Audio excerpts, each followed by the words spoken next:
Indonesia, ฮ่องกงสิงคโปร์มาเลเซียอินโดนีเซีย kota-kota besar di Indonesia, เมืองใหญ่ต่างๆที่อินโดนีเซีย gereja-gereja Chinese คริสตจักรภาษาจีน tidak akan lupa จะไม่เคยลืม dengan penginjil John Sung dari China กับผู้ประกาศกิตติคุณที่ชื่อจอห์นซุงจาก yang ประเทศ telah จีน mengakibatkan kebangunan rohani orang-orang Chinese ที่ทำให้มีการฟื้นฟูฝ่ายวิญญาณในประเทศจีน di berbagai negara. และในหลายๆประเทศ Seorang yang penuh firman, คนที่เต็มไปด้วยพระวจนะ seorang yang ketemu dengan firman ค hidup, นที่พบกับพระวจนะที่มีชี pasti วิต hidupnya diubahkan. ชีวิตของเขาถูกเปลี่ยนแปลงโดยพระ Cintailah เจ้า Alkitab, จงรักพระคัมภีร์ cintailah Tuhan จง Yesus. รักพระเยซู Berapa banyak mau mengasihi Tuhan มีกี่ Yesus? คนที่จะรับพระเยซูในคืน Berikan tepuk tangan ให้เราปรบมือสำหรับพระเจ้า Berikan tepuk tangan buat Tuhan. ให้เราปรบมือสำหรับพระเยซู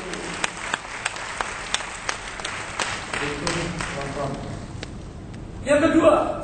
ข้อที่สอง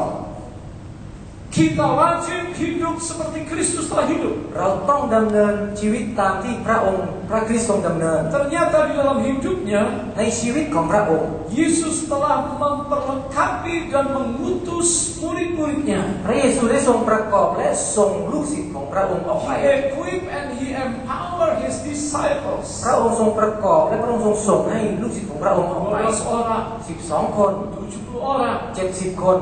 120 orang. 120 คน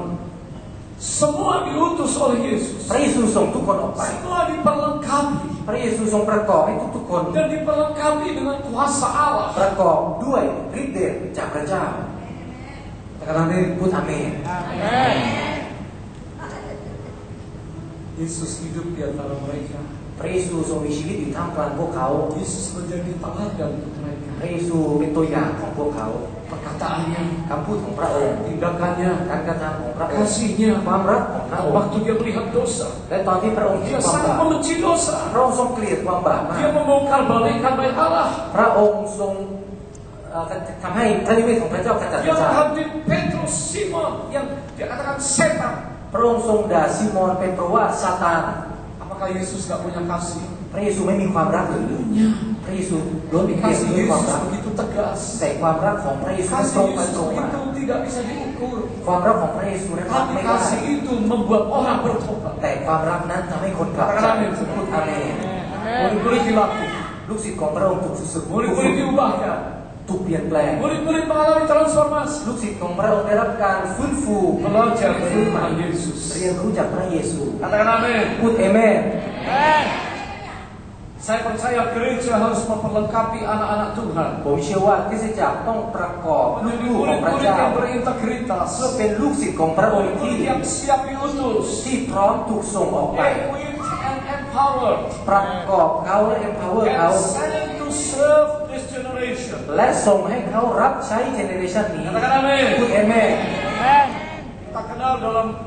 belajar ada 3 level. เรารู้จักในการเรียนนั้นมี3ขั้นตอน Level yang pertama adalah level kognitif, เลเวลแรกเรียกว่า cognitive transfer of knowledge. เป็นการถ่ายทอดวิชา Kita belajar di sekolah, เราเรียนจากที่โรงเรียนจากอาจารย์ memberikan transfer knowledge. อาจารย์ถ่ายทอดวิชาให้แก่ลูกศิษย์ Tujuannya จุดหมาย supaya kita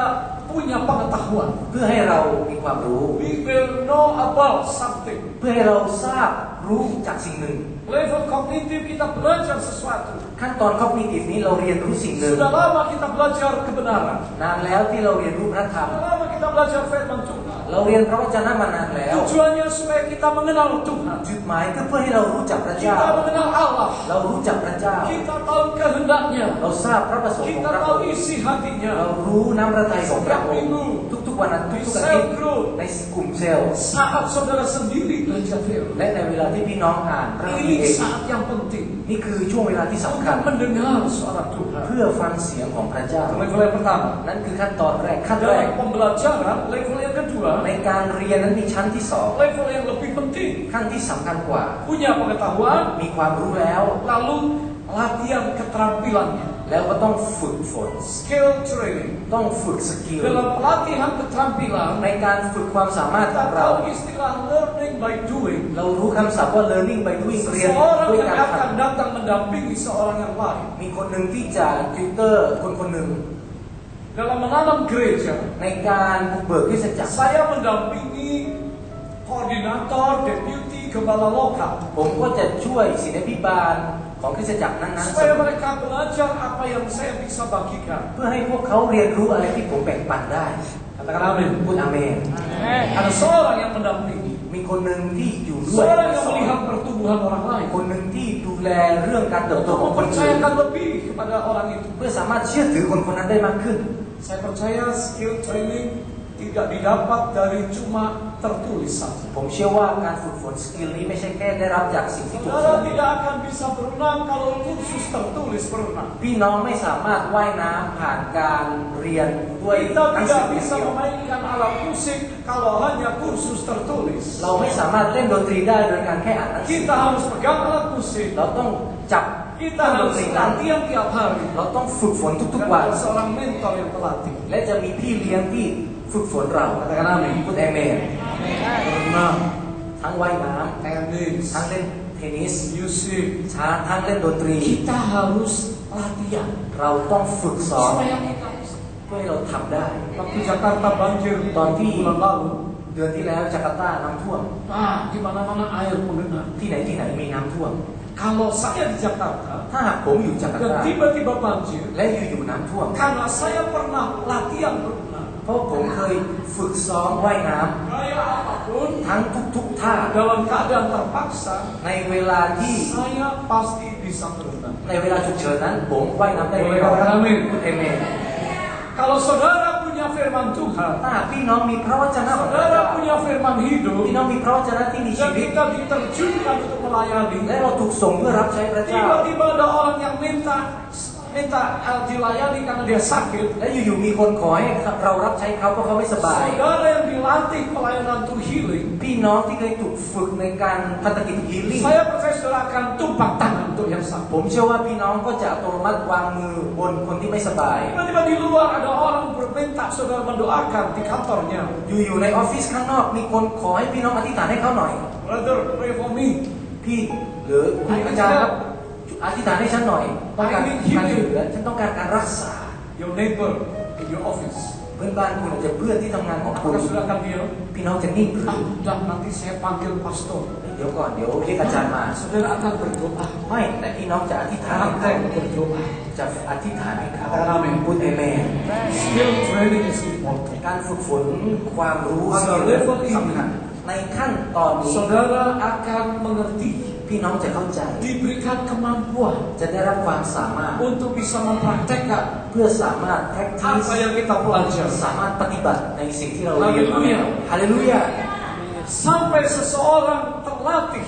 จนถึงคนคนหนึ่งถูกฝึก diurapi oleh Allah, และได้รับการเจิมจาก dan พระเจ้า diutus, และถูกส่งออกไป maka hasilnya akan besar sekali. และผลที่เกิดขึ้นก็จะยิ่งใหญ่มาก Yesus melatih murid-muridnya พระเยซูทรงฝึกลูกศิษ untuk ย์ของพระอง memberikan ค์ dampak yang besar เพื่อให้ผลกระทบที่ยิ่งใหญ่ bagi desa-desa dan kota-kota. ให้แก่หมู่บ้านและเมืองต่าง Hari ini, ๆ วันนี้ mari kita semua belajar ให้เราทุกๆคนเรียนรู้ untuk melayani เพื่อรับใช้ dan praktek. และปฏิบัติ Sebagai anak-anak Tuhan, เราซึ่งเป็นลูกๆขอ belum งพระเจ้า terbukti kita anak Tuhan ถ้าจะพิสูจน์ว่าเราเป็นลูก kalau ของพ kita ระเจ้า belum praktek. ถ้าเรายังไม่ปฏิบัติ Bisa katakan amin. มีเอเมนไหมครับ Kasihilah musuhmu. จงรักศัตรูของท่าน Kalau mengasihi keluarga kita gampang. ถ้าให้ความรักแก่ครอบครัวของเรานั้นง่าย Mengasihi orang yang kita cintai mudah. รักแก่คนที่รักเราอันนั้นง่าย Tapi mengasihi musuh nggak gampang. แต่เพื่อรักศัตรูอันนี้ไม่ง่าย Saya percaya musuh kita bukan darah dan daging, ผมเชื่อว่าศัตรูของเราไม่ใช่เลือดและเนื้อหนัง tapi roh-roh jahat di udara. แต่วิญญาณต่างๆที่อยู่ Katakan amin. พูดอาเมน Dosanya kita benci, เราเกลียดความบาป orang yang kita doakan แต่เราอธิษฐานให้คน supaya bertobat. เพื่อให้เขากลับใจ Bilang amin. พูดอาเมนด้วยกัน Ada kisah di China kuno, มีเรื่องราวในเมืองจีนนานมาแล้ว pengantin baru, เป็นผู้สมรส Ling Ling dan Aloy. ลิงลิงและอลอย Ling Ling wanita, ลิงลิงเป็นผู้หญิง suaminya baik sekali. สามีของเขาดีมาก Karena miskin, เพราะเขายากจน tinggal sama mertua. ก็เลยอยู่ในบ้านของพ่อ Ini ตาแม่ยาย kisah klasik. อันนี้เป็นเครื่องอันนี้เป็น Mertua perempuan, แม่ยายของผู้หญิง mertua laki mati. ของผู้ชายเสียชีวิตแล้ว Suami mencintai dia. สามีรักเขา Dia cinta suami, เขารักสามี tapi mertua tidak cinta dia. แ แต่แม่ยายไม่รักเธอ dan dia menjadi musuh mertua. เขาก็เลยเป็นศัตรูกับแม่ยายของเธอ Apa yang dia buat selalu salah. สิ่งที่เธอทำผิดตลอด Apa yang dia katakan selalu disalah mengerti. สิ่งที่เธอพูดนั้นแม่ยายเข้าใจผิดต Dia ลอด pikir mertuanya ini jahat. เขาคิดเลยว่าแม่ยายใจร้าย Mertuanya selalu cerita ke tetangga bahwa mantunya tidak baik. แม่ยายชอบเล่าให้คนอื่นฟังว่า Alhasil keluarga ini tegang. ทำให้ครอบครัวนี้เกิดความตรึงเครียด Keluarga ini begitu tegang ครอบครัวนี้เกิดความตรึง dan เครียด Ling sakit hati. และหลิงหลิงเจ็บใจ Suaminya terjepit. สามีของเขาบีบคั้น Mengasihi mamanya, istrinya nggak suka. รักแม่ภรรยาไม่ชอบ Bela istri, mamanya marah. ปกป้องภรรยาแม่ก็โกรธ Dalam kondisi frustrasi, ในสถานการณ์ที่เต็มไปด้วย Ling pergi ke seorang yang bikin ramuan obat-obat China, หลิงหลิงไปหาคนที่ทำยาจีน Chinese medicine. เป็นคนที่ทำยาจีน Papanya kenal ini. คุณพ่อรู้จักคนคนนั้น Lalu dia datang ke pesta Ling. แล้วลิงหลิงไปหาแพสเตอร์ Uncle Ling, ลุงลิม bisa bantu aku? ช่วยหนูได้ไหมคะ Ling, โอ้หลิงหลิงมีอะไร kamu cantik, เธอสวยมาก tapi muka kamu panjang. แต่ทำไมหน้าของเธอยาว Muka kamu stres. ทำไมหน้าของเธอเครียด Ada apa? มีอะไรหรือ Lalu dia nangis. แล้วหลิงหลิงก็ร้องไห้ Uncle, ลุงคะ mama mertua saya jahat. แม่ยายใจร้าย Saya sudah nggak tahan. ดิฉันทนไม่ไหวแล้ว Semua tetangga lihat saya jelek. เพื่อนบ้านมองดิฉันไม่ดี Kalau saya pergi ke pasar, semua orang lihat saya negatif. ถ้าหนูไปตลาดทุกคนมองหน้าหนู Keluarga saya, keluarga dia juga tidak sayang sama saya. ครอบครัวของสามี Saya ก็ mau ไม่รัก keluar ดิฉัน dari masalah ini nggak bisa. หนูไม่สามารถออกจาก Saya ปัญหานี้ได้ harus tinggal bersama suami. หนูต้องอยู่กับสามี Bisakah kamu bantu? คุณลุงช่วยได้ไหมคะ Oh bisa. โอ้ได้หลิงหลิง Bantu bagaimana? ช่วยอะไร Bikinkan aku ramuan, bikinkan racun. ช่วยทำยาจีนให้หน่อยช่วยทำยาพิษให้หนูหน่อย Supaya saya kasih makan ke mertua. เพื่อให้หนูให้แม่ยาจีนผสมยาพิษ Pelan-pelan dia mati. เดี๋ยวเขาก็จะตายโดยช้า Wah, kaget. ๆคุณลุงตกใจ Lalu dia berkata, bisa. แล้วลุงบอกว่าได้ Kamu anak baik. เธอเป็นเด็กดี Aku harus bantu kamu. ฉันต้องช่วยเธอ Minggu depan datang sih. อาทิตย์หน้ากลับมาใหม่ Aku นะ kasih racun. เดี๋ยวจะให้ยาพิษให้ Minggu depan Ling bawa duit, bayar, ambil racun. อาทิตย์ต่อไปลิงก็จ่ายตังค์แล้วก็หยิบยาพิษมันมา Tolong tiap hari campurkan sedikit di makanan mama kamu. ทุกๆวันผสมนิดๆหน่อยๆในอาหารของแม่ Nanti ยายนะ dalam waktu 1 tahun dia mati. เดี๋ยวในเวลา1 ปีแม่ตาย Harus pelan-pelan. ต้องช้าๆนะ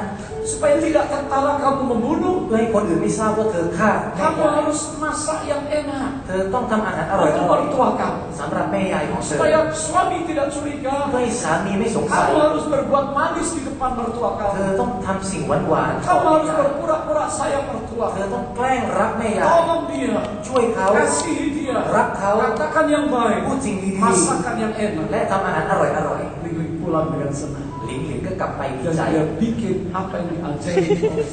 si pembuat obat. และหลิงหลิงก็ทำตามคนที่ทำยาจีน Sehari, 1 วัน bulan, 1 เดือน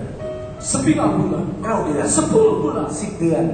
Mamanya berubah. แม่ยายเปลี่ยนแปลงไป Mertua ini jadi baik. แม่ยายอยู่ๆก็ใจดี Tetangga-tetangga dia bilang, Ling mantu yang hebat. ไปหาเพื่อนบ้านบอกว่าฉันมีลูกเขยดีมาก Ling merawat saya. หลิงหลิงรักดูแลฉันดี Ling mencintai saya. Lingคนนี้รักฉัน Itu mantu number 1. อันนี้เป็นลูกเขยอันดับ 1ในโลก Ling juga jatuh cinta sama mertua. หลิงหลิงก็เลยตกหลุมรักกับแม่ยาย Ling lari pergi ke tempat jual obat. หลิงหลิงวิ่งไปหาคนทำยา Uncle. ลุงคะ Bad news. มีข่าวร้าย Mertua saya sekarang cinta sama saya. แม่ยายหนูตอนนี้รักหนูแล้ว Saya juga suka sama และ dia. หนูก็ตอนนี้รักแม่ยายแล้ว Keluarga harmonis ครอบ lagi. ครัวตอนนี้ฟื้นฟู Komunikasi มี terbangun. ความสัมพันธ์ที่ดี Wah, apa yang kamu bikin? ทำอะไรไปแล้ว Aku kasih obat itu. ฉันให้ยานั้น Ya, ใช่ Ling nangis. หลิงหลิงร้องไห้ 2 bulan lagi. อีก 2 เดือน Mama mertua akan mati. แม่ยายต้องตาย Aku lanjutkan ya obat ini. ต้องให้ยาต่อไปไหม Racun ini aku nggak mau masukin lagi. ฉันไม่อยากวางยาพิษอีกแล้ว Ling nangis. หลิงหลิงก็ร้องไห้ Si uncle pegang pundak Ling. ลุงก็จับไหล่ของ Anak muda. หลิงหลิงเอ้ย Sebetulnya aku nggak kasih racun, aku kasih vitamin. อันที่จริงฉันไม่ให้ยาพิษฉันให้วิตามิน Mama Mama kamu tambah sehat. แม่ยายของเธอสุขภาพดีขึ้น Tapi lebih dari itu, แต่มากกว่านั้น karena kamu berbuat baik, เพราะเธอทำดีกับเขา karena kamu membalas jahat dengan baik, เพราะเธอตอบแทนความไม่ดีด้วยความดี kamu mengasihi dia, เธอรักเขา Mama kamu berubah. แม่ของเธอก็เลยเปลี่ยนแปลง Semuanya dimulai dari diri kamu. ทุกสิ่งทุกอย่างเริ่มจากตัวของเธอ Bisa katakan amin. พูดด้วยกันพูด